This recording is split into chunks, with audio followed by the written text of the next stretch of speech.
This is Pet Life Radio. Let's talk pets.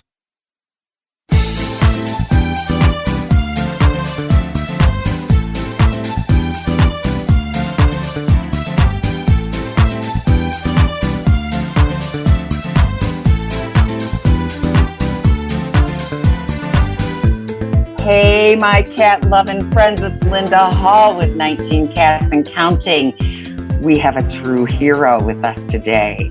Dwayne Hook from Get Meow to Here, get it, is out there climbing trees and saving our cat. And we have a ton of questions for him. We will be right back after this word from our sponsor.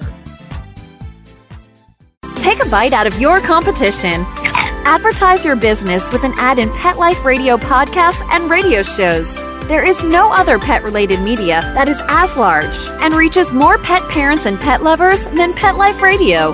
With over 7 million monthly listeners, Pet Life Radio podcasts are available on all major podcast platforms, and our live radio stream goes out to over 250 million subscribers on iHeartRadio, Odyssey, TuneIn, Stitcher, and other streaming apps. For more information on how you can advertise on the #1 pet podcast and radio network, visit PetLifeRadio.com/advertise today. Let's Talk Pets on PetLifeRadio.com.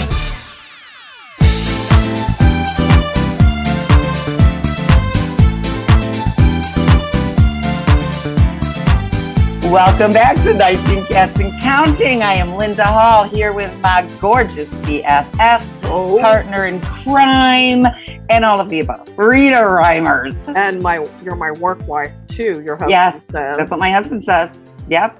Tell your wife. I'm so excited to talk to Dwayne because I am too. we get, you actually lost a cat for a while outside. He wasn't up high, but Thank God he was a low dweller. we know how emotional that can be. Dwayne, you help a lot of people. How did you get started with Welcome, Dwayne. Yes. How did you start? Well, hi guys. Hi Rita and Linda. So I got started as I have developed a passion for climbing trees, and that's a whole story in itself as to how, as an adult man, I got into climbing trees in my 30s. But I eventually got to where I was using ropes and harness and all of this gear and the technical equipment for climbing trees. And I just fell in love with the whole process of both the equipment, the rope work, and just being in trees. It's really all about trees for me. Honestly, it's all about trees. That's my thing. Is big. You're a nature lover. Yeah, big old giant trees. So I got this skill, and then I heard that, hey, cats get stuck in these trees. And I love animals. I've had several cats throughout my life. And my whole thing is to reduce suffering. Okay. And that's with anybody, with humans, with any animal that suffers, anything that suffers. If I can help reduce suffering, I'm going to try to do what I can to reduce that suffering. And I have this skill to climb trees. So I thought, well, why not? I just started climbing trees and rescuing cats from trees. Wow. And the very first one was actually on Halloween, which today is Halloween. Oh my The God. first cat. It's your anniversary. Yeah, this is my anniversary. How many years have you been doing this now? Since 2010. That was the first cat I rescued. It's your 12th anniversary.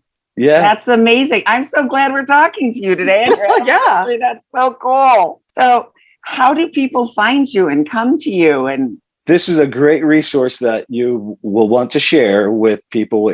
There's a website, an arborist from the Pacific Northwest named Dan Kraus. He is a champion tree climber, and he started a website called catinatreerescue.com. Write that down, Linda. Cat in a Tree Rescue. Yep, catinatreerescue.com. And on this website, climbers from all around the country and the world. I haven't checked to see if he has anyone outside of the US, but he has a directory where you can contact him and say, hey, I would like to be on the directory. This is what I would like you to put as my contact. And this is the area that I would like to cover. So then he breaks it down by state where, whatever state you're in, you can just click this link and then you'll have a list of people in your area. Nice. That's amazing. So, yeah, because I was going to say, how far will you travel? I mean, somebody. Right. You're in Ohio, right? I'm about 3 hours away from you in Ohio. So yeah, I'm like, what is your radius? If I ever get a cat stuck up a tree, I want to know. Right. It depends for me a lot. I've gone to Cleveland, which is 2.5 hours away. Yeah. And I've actually gone near Defiance to rescue a cat, and also near West Virginia. The thing is now I'm part of a big community of climbers through social media. You meet tree climbers, or, it's pretty quirky and a niche. So yeah. I may not have met so many of these people, but we've conversed talking about techniques or whatever. So you have this big network, and usually I can find a climber in the area if it's called way outside of my range. But sometimes I can't, and I just have to go. Cleveland's a tough one. I'm so happy that my friend Dane he's in Cleveland now, and he's willing to take that from me. So good. Shout out to Dane for taking over Cleveland for me. Shout out to Dane. Shout out to all the tree climbers who are helping our cats. I didn't know this is a thing. This is like a spread across the country thing. Right. And most all of them are arborists or tree workers who do tree work. So they have the skills to do this. And I climb with the same techniques and equipment that arborists use. Do you charge for this service, Dwayne? I have never charged a dime for this. And I always decline payment at least once, usually more than once. But after that, if people need to give something, I'll accept whatever they give. And sometimes it's pretty interesting. Like I've been invited in for dinner with the family. Aww. And those are my favorite ones, when I get to, meet these people and see them interact with their pets, that they're so relieved. Oh, no kidding. People paid me with beer. And one guy actually, he handcrafts fishing rods, and he gave me a handcrafted fishing pole, and I love to fish. So yeah, it's amazing. Who knows? I've never asked for anything, but it all shakes out in the end. So I love that you said if they need to, because yes, if you got my cats out, like I had a cat for close to a month. It was hell. I mean, hell. Is he suffering? Is he dead? Is it, total panic. If you'd have rescued my cat and brought him back, yeah, I would have needed to do something for you to repay. He was a low hider. We found him underneath a house. Hiding under a porch, yes. Yes, behind me. So yeah, then it was just a matter of getting him out, which there's the thing now. So Kismet knows me. He's lived with me for years. He loves me, but being out in nature where he's never been, he was petrified, and I couldn't get him to come to me. Cats aren't like dogs. You're fluffy, fluffy, fluffy, and they just run to you, right? Yeah. So you climb this tree.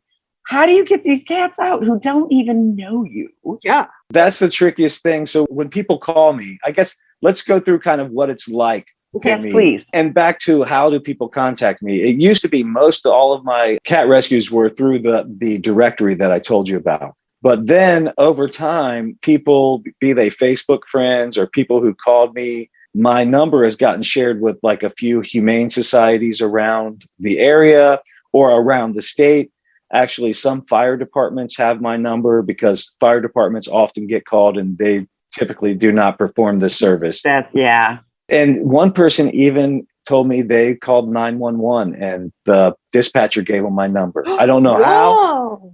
I don't know how they got it, but up until I would say the last 4 years, it was all from Cat in a Tree Rescue. And then after this TikTok madness went crazy, I had no intention of being like crazy on TikTok. People have actually found me through TikTok, and I made a website for people to go to at getmeoutahere.com. Now, a lot of people find me through different avenues where it used to just be that directory. But the way it normally works is I'll be doing something that I'm really enjoying, or I'll be, having an intimate conversation with my wife and things. I'll just be in a perfect place where I don't want to be disturbed, and I'll get a phone call. Always how it works. Always. Actually, I phoned you on TikTok or Instagram. Yeah, it was. Yeah, I think it was TikTok. Yeah. I get a phone call, and it varies. It varies wildly. Like sometimes a person's crying on the other end, and then sometimes I say hello, and they say, "How much do you charge?" or they just get straight into the dynamics are wild. I never know what kind of person I'm going to deal with, just like I never know what kind of cat I'm ultimately going to deal with. Right. I have a spiel that I go through, like a list of items that I go through. You know, how long has the cat been in the tree? Can you tell if this tree is alive? Is this your cat? Is it in your yard? Because I'm going to be doing something that you might not want me climbing a tree in your yard, even though someone's cat's stuck in it. There's these long lists of things. Yeah, people are worried about their liability, I suppose, with you climbing a tree. Sure. And I ask if the cat's been vaccinated, like for rabies, etc. Because if a cat's been out for 9 days, I have to think of my own safety here. Definitely. Dealing with these cats. So I go through this whole list of things and I request that they send me photographs of the tree from multiple angles so I can kind of see what I'm getting into. And I can also tell them how likely it is that this cat's going to climb down based on looking at the tree, the structure of the tree. Now, most cats, about 70% of the calls that I get are just me counseling humans on, okay, my cat's been up in this tree since 3 p.m. It's now 8 p.m. and they're crying and they're losing it because their precious pet is stuck in this tree. So a lot of what I do is tell them, hey, your cat's going to be okay. You know, it's only been a few hours. I've rescued hundreds of cats, some that have been in a tree for 13 days, 10 days. Most of them have been in a tree for 5 to 7 days. But about 70% of the cats I get calls for, if I can talk the people into just waiting overnight, the cat will climb down. And it's hard for them to climb down because of their nails hooked this way. And that's great for pulling up, but for going down, not so good. Right. They have to figure it out. And I've watched them. I've come to rescue cats. And then the process I use for setting my line involves me throwing a string with a weight up into the tree.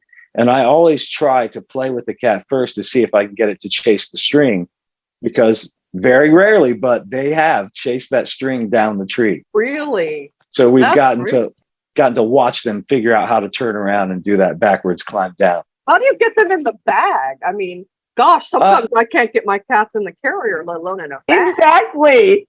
Yeah, I get a lot of criticism for this from some people and my bagging technique because I actually show it. But you guys know handling cats, you know, they're little armed predators, right? Dangerous weapons. I put my hand inside the bag and it's kind of like a reverse magic trick where then I'll put that on the scruff and then I pick them up to where they're just suspended and then I fold the bag over them and that's it. Yeah, at that stage, whatever works, Dwayne, right? That's what I was thinking. Like, we don't recommend scruffing on a day-to-day basis, like to grab your cat or to control your cat, but you got to do what you got to do to get him out of the tree. I'd be like, do what you got to do. I don't care what it is. It's an emergency situation. Yes. Because we all know that if I say, hey, cat, get in the bag, it's not happening.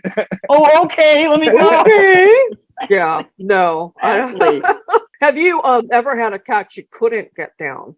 I haven't had one that I couldn't get down, but I have had to do some strange things to get a cat down. Ooh, like what? I'd like to hear about that. Actually, I'm only in the newspaper once for rescuing a cat. And it's so unfortunate because I rescued hundreds of cats and some of them have been just amazing rescues that I'm so proud of. Well, it was my birthday and I went to Marion, Ohio, which is another like 3-hour drive from where I'm at. And it was inside a cat sanctuary. This woman, she runs a great service and she has a bunch of cats and one of them climbed the only tree in this yard, this big yard that she has.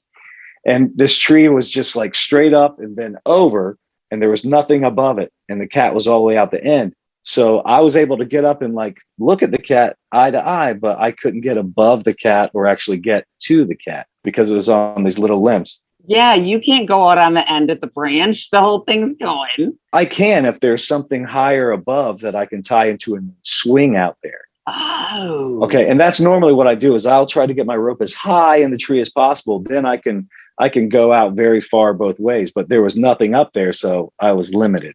I am scared to death of heights. And even hearing you talk about swinging up there on a rope is giving me a little bit of panic. So this is the only time I've ever been in the newspaper. And I had to perform what I call a shakedown. Granted, they had like a 30-foot tarp. There was like 9 people holding this tarp outstretched. And I got a rope right around the limb where the cat was and just shook it till it fell into the tarp. Oh, nice. And that's my moment of fame, is shaking a cat out of a tree. climbed all these great heights and done all this, and it's the shake that got the attention. Would you say that was the hardest rescue you've ever done? Oh, or just the most no way. complicated? No. We have to take a break here. We'll be right back. Rita, are you spending too much time cleaning out your cat litter boxes and filling them? Are they running out too soon?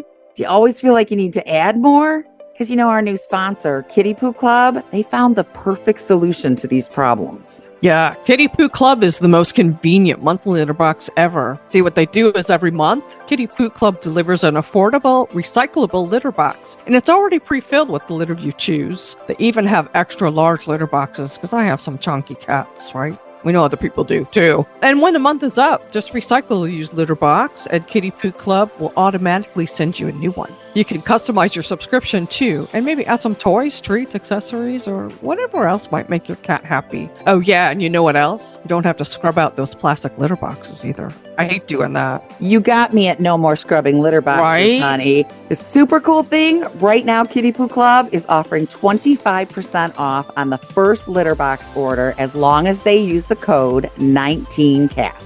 And they get free shipping if they set up a subscription. Wow. They just have to go to kittypooclub.com to get 25% off the first auto ship order of litter boxes with free shipping. And be sure to use 19cats for your discount at checkout. That's kittypooclub.com. Meow. Let's talk pets Let's talk pets on Pet Life Radio. Pet Life Radio. PetLifeRadio.com.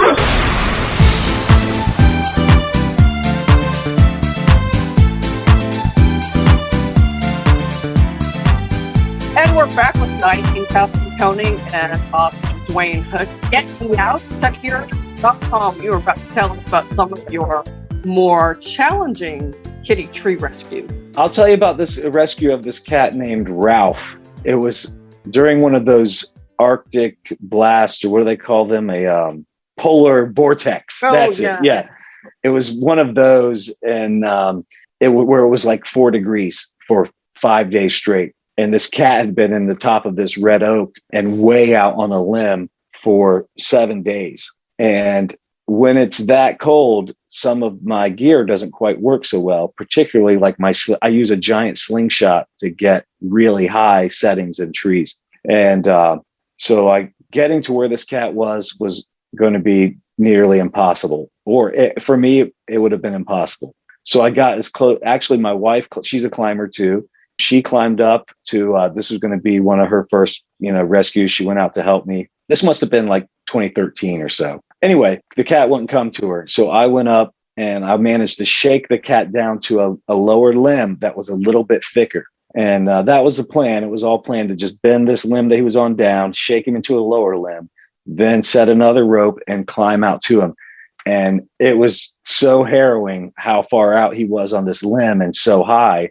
Plus there was ice hanging off of the tree. Oh my gosh. But I couldn't reach him. And he's like up about 7 feet from me. And I thought he was going to jump, which at that point, I don't ever want to scare a cat out of a tree. I never want to do that. But I couldn't leave him in this tree any longer. So I pulled up my slingshot. It's a telescopic pole that extends to 8 feet. And I actually lassoed him with my slingshot and pulled him to me and then stuffed him in the bag and lowered him down. But it was everything about it, the cold, the angle, the height, and just the cat was crazed. Imagine being sleep deprived for 8 days in the middle of winter. Freezing cold without food or water. Crazy. Yeah, I have to put Dexter on the floor. He's making this difficult for me.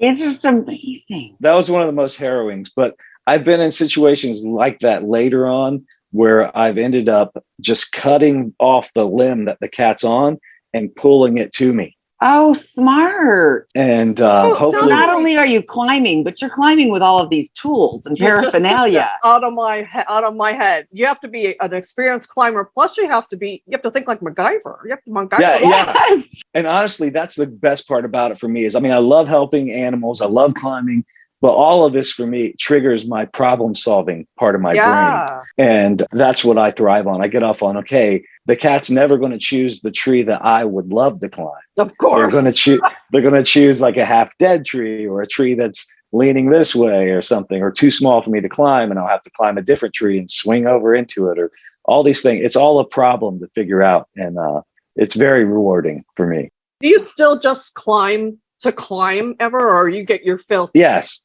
Oh, you yes. do. Right. Yeah, I do.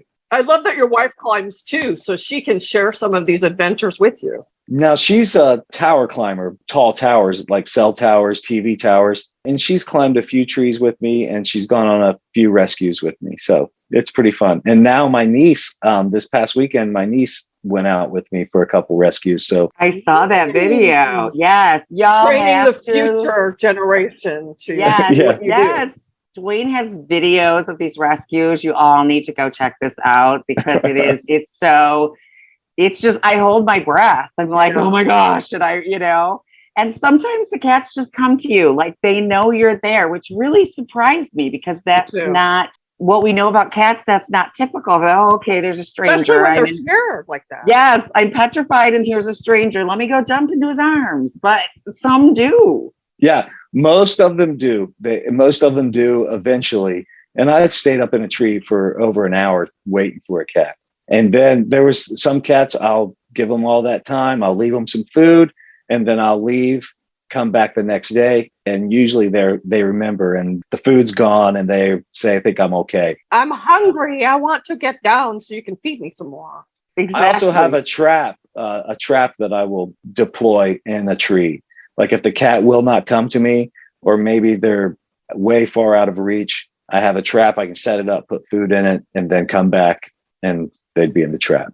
How do you stabilize the trap in a tree? Yeah, that's a good question. Rigging with straps. I'll strap it to a branch and just get it nice and secure, cover it up so the cat, it's a safe spot for the cat. Yes, yes. I'm always amazed cats can hang on to the tree that many days and that they don't die of starvation either. They usually find them a place where they can get kind of wedged in and feel secure. Either it's going to be a couple of small twigs that just wedge around their bodies, or they get into a big fork. The cats are super resilient. They amaze me.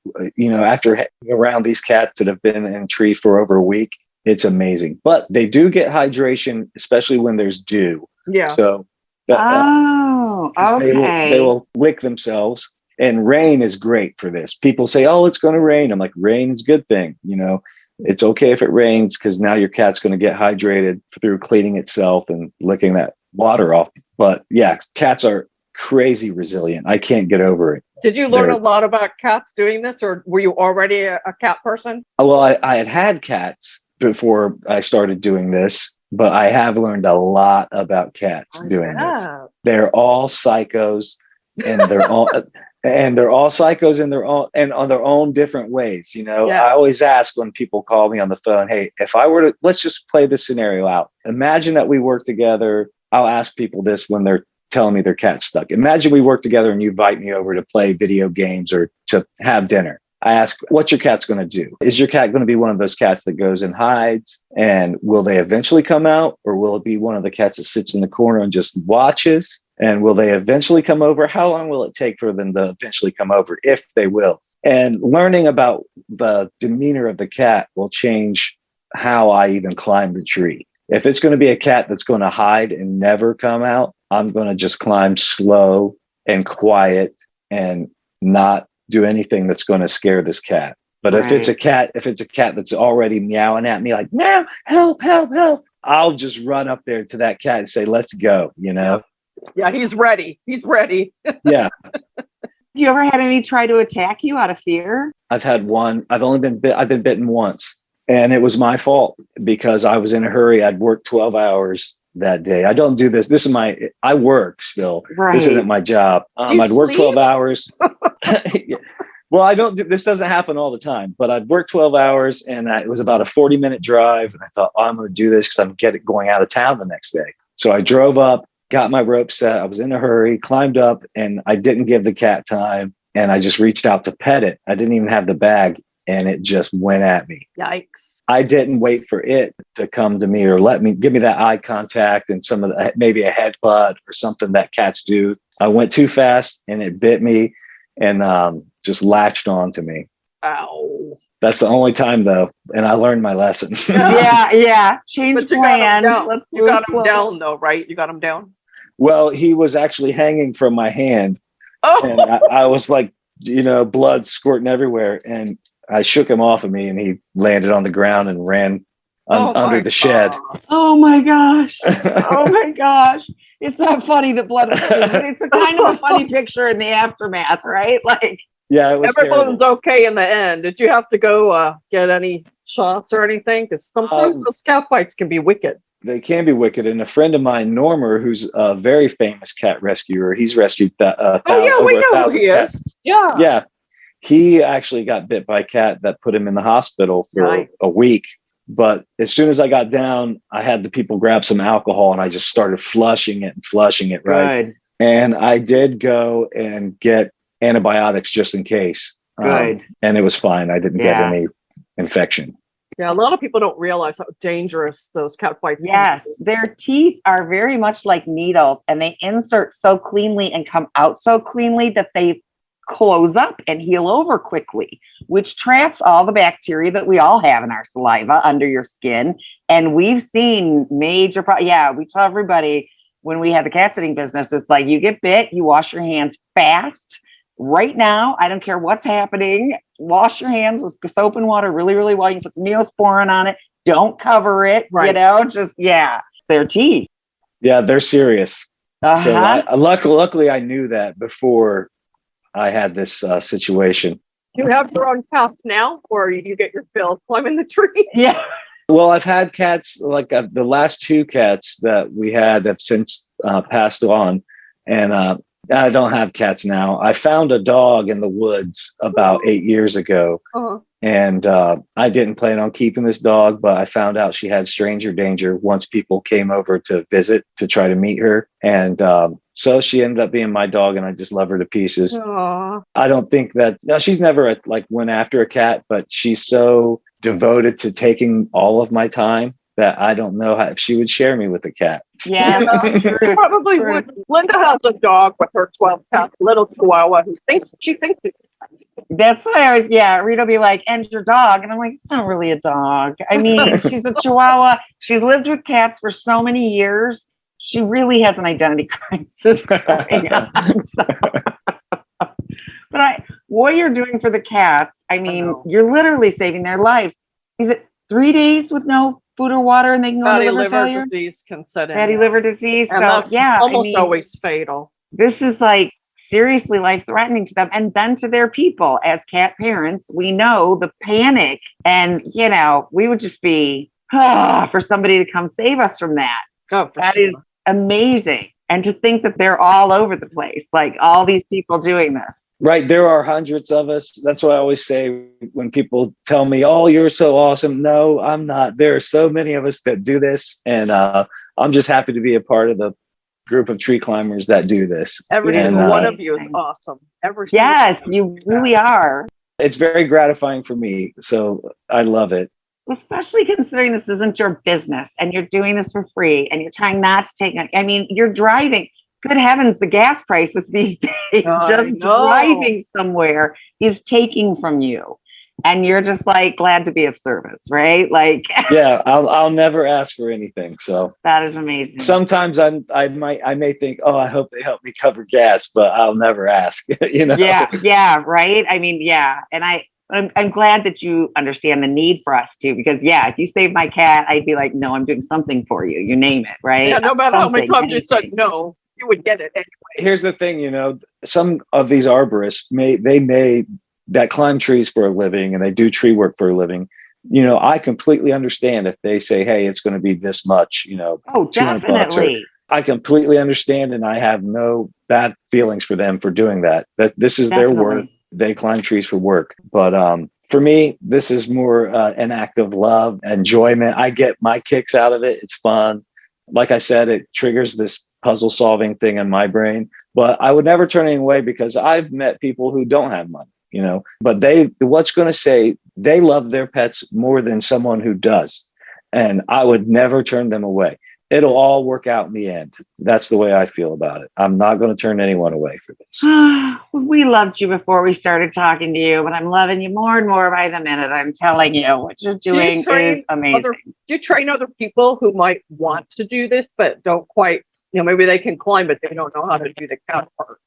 Right. Well, I certainly would. Most people have petted a cat before or been around a cat, but there is something to it. It shifts when you're up at height and this cat's scared.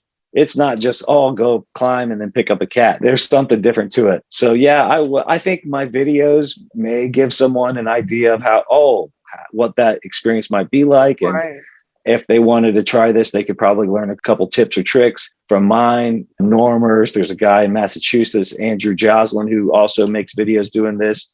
Actually, I'm part of a Facebook group called Whiskers. It's Warm-Hearted International Society of Kitty Rescuers. Oh, I love it. There are maybe about 80 of us in there that will all share videos or tips, tricks, and things like that. Yeah, because I hadn't thought about that till Rita said it. Climbing the tree is one thing, but figuring out all this rigging and how to get the cat and the traps, and that's a whole nother ball game. Well, right.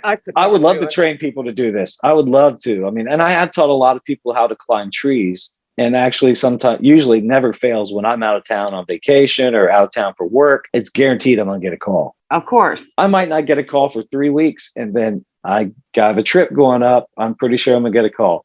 That's not always the way, though. It is. That's the way. And usually I'm able to find someone that I've climbed with before that is happy to go do it. So I don't know that there's anyone in the Carolinas who does this. I'll have to check. Sure, there is. One of my great friends, and he has rescued he's awesome at this. His name's Patrick Brandt. He's around Durham, I think, North Carolina. Yeah. That's a couple hours north of me. And I know some other folks further south. And there are several people in the Carolinas that do this. That's good to know. I'm going to go check out that website. And when we post this video, we will add that. And of course, your website. This needs to be more widely publicized. We don't know this exists. I mean, This is insane. Catandatreerescue.com is a resource that people need to know about, because oftentimes they'll just call the fire department and then feel like, what am I going to do? Yeah, when they turn you down. Yeah, I think they stopped doing that in the 70s or 80s or something. Yeah, you could get the fire department to do it for a long time. That's what everybody's known for. But yeah, they don't do it anymore. So yeah, and a lot of these, the fire department really couldn't do. I mean, fire departments, they're not tree climbers. And if they can't get to it with their ladder, they're not going to be going out on these limbs and doing all this crazy stuff. Yeah. Have you ever gotten hurt climbing a tree? Not for a cat, but I have had a couple of mishaps. Nothing serious. Nothing serious. Okay. Just the worst thing was I jammed my thumb really bad. But that's about it. People think, you're safe because your rope's going to catch you. But, if you fall 10 inches and your thumb catches you before your rope does, your thumb's going to get hurt. Depending on branches. And who knows what happens. And that's, I'm thinking, some of these trees, the branch could break off. We were talking about half dead trees. Those aren't exactly the sturdiest little critters in the world. That's a lot of risk. And especially when you're trying to get the cat, because when you're planning to climb a tree for the sake of climbing the tree, you can make your plan of where you want to be. The cat makes your plan of where you want to be when you're rescuing the cat. I'd rather not go over that way, but I have to. Right. They make it they bring the challenge to it for sure. I'm scared of heights. It's not something I could ever do. It's just awesome that you do it. And there's other people who do this for a living. We're so thankful to all of you out there doing this. We often talk about cat lovers being a village. And, it's like there's the vet, there's the behaviorists, there's the shelters, the people who are out trapping. Yes. And God bless you, the tree climbers who are saving our babies from themselves. Any last words, Dwayne, that you wish people knew before they called you? Try to keep your cat indoors. That's the biggest thing. Amen. I understand farm cats. And, if I had a farm, I'd probably want a cat, taking care of my barn too. But it's the safest way is keep your cat indoors. Yes, 100%. We agree. I completely agree with that.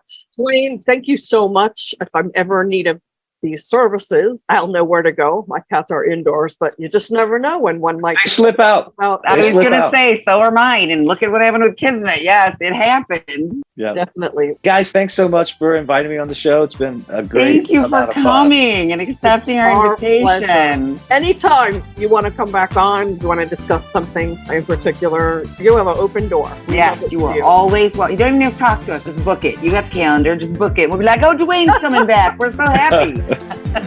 Well, thanks, guys. So thank you. Thanks, Linda. And I have to thank our producer, Mark Winter, for giving us the spot on Pet Life Radio. And remember, every day is Saturday. Let's Talk Pets, every week on demand, only on PetLifeRadio.com.